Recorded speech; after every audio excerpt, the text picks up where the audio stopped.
Hey, what's up, everybody? I don't know about you folks out there, but I am sick of turning on my social media and seeing celebrities giving us their 2 cents on politics. It's getting out of hand, if you ask me. I mean, honestly. First, you have Robert De Niro out here just yelling at the top of his lungs about how evil Trump is. He's an idiot. He's a jerk. Well, it sounds to me like someone has a personal issue with Trump.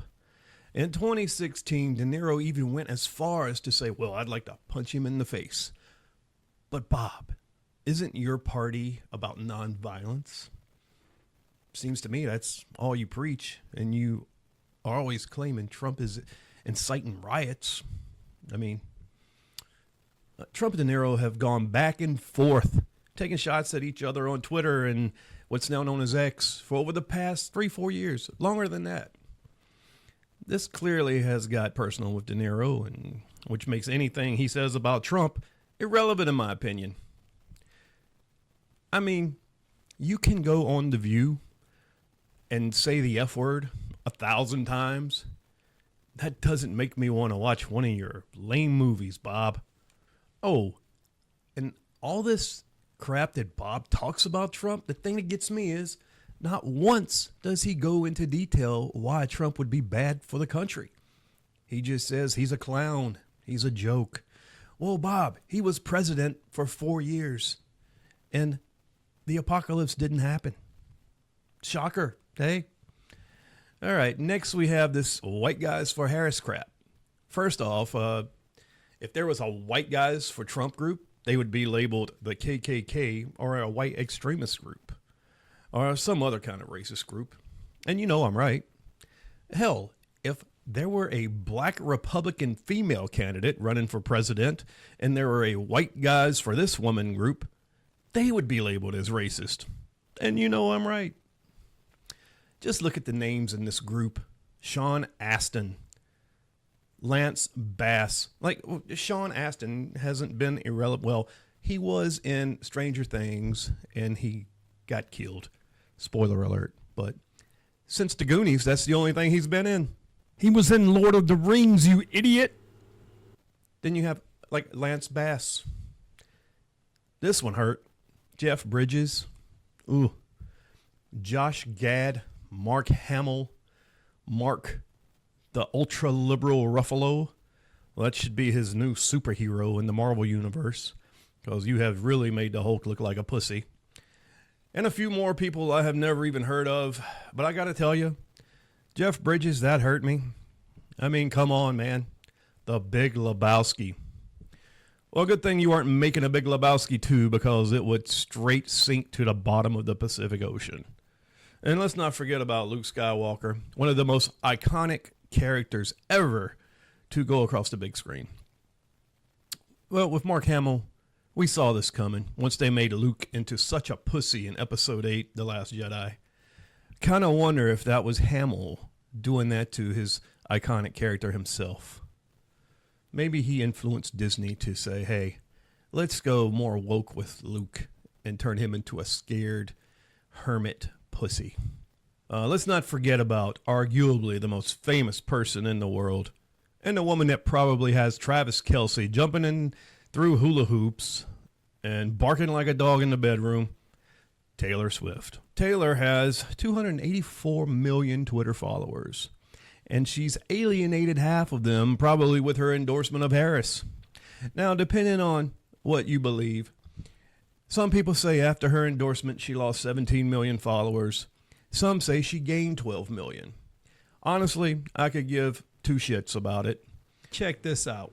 I was doing some Instagram surfing last night and came across this Megyn Kelly reel she created. Just check this out. Roll the clip. We get rich fat cat celebrities trying to weigh in and tell us there's really nothing going on here. I give you John Legend. You might imagine there are some challenges with, integrating a new population, new language, new culture, new dietary preferences. I grew up in the Christian tradition. How about we adopt that ethos when we talk about immigrants moving to our communities, and don't spread hateful, xenophobic, racist lies about them. John Legend, what in the hell are you talking about? Some challenges? Some challenges integrating the population. So you're taking a enormous amount of Haitians and placing them in Springfield, Ohio, amongst a culture they are not used to, amongst a culture that is much more civilized than the one they come from. And they are trying to integrate themselves. And the residents are trying to do their best to accept them. Now, challenges. What are some of the challenges being faced by these people in Ohio? Springfield, to be exact. Oh, their pets are getting ate. That's the true thing, too. Geese are being killed in the city parks, and they are being made into a goulash stew of some sort. Yes, people are saying this. Actually, I'll play a video a little later where you can actually hear residents complaining about this. So what Mr. Legends means by dietary preferences is a nice way of saying you better hide your damn cat or your dog, because these people are going to eat them. They won't even cook them. They'll just eat them raw right there in the driveway. I mean, it sounds like these Haitians are the worst thing to cats since Chinese restaurants. I guess I'll hate for that one. Damn, that's some good cat, though. Yeah, and also dietary preferences. Their preferences for geese, evidently, stolen from the parks and being ate right there in the parks in this disgusting stew they're making. So I got a better idea, John. You think people are spreading xenophobic racial rhetoric out there in Springfield, Ohio? So why don't you lead by example and take your millions and go buy you a nice little $300,000 home out there in a subdivision? And why don't you live amongst these people and see how it goes for you? You know, stop living up in the mountains of Los Angeles in your gated community with all your security and your cameras and blah, blah, blah, blah. Live amongst the people. You know, just stop what you're doing. All right, so I got another video I want you to check out. Hey, roll the clip. There, he told us there have been no credible reports of specific claims of pets being harmed, injured, or abused by individuals within the immigrant community. Well, I've seen people on television. Let me just say here, this is the people on television say my dog was taken and used for food. So maybe he said that, and maybe that's a good thing to say for a city manager. Trump's got a good challenge point. You guys to get out here and do something. These Haitians are running into trash cans. They're running into buildings. They flipping cars in the middle of the street. They're in the park grabbing up ducks by their neck and cutting their head off and walking off with them. Those are geese, by the way. Like, and I don't know how, like, y'all can be comfortable with this. Like, I don't know, like, who's getting paid from it. What did you do? Why'd you kill the cat? Go like this. Did you eat that cat? Did you eat it? No, why'd you kill it? Did you guys see all this? No, we pulled up and she was just laying there with it. Did you see her eating it? Eating it. She was eating it? Yeah, she was. You call the Humane Society, see if they'll come pick this cat up. It's deceased. And let me be clear, this is not about race. This is about people being given the privilege of coming here from another country and having no respect for our people, our land, or our life's work. 100%. People living their life here the way they did in Haiti. Angry, stealing, polluting, living in filth, and acting like animals. What do you think, John Legend? You just heard it right there.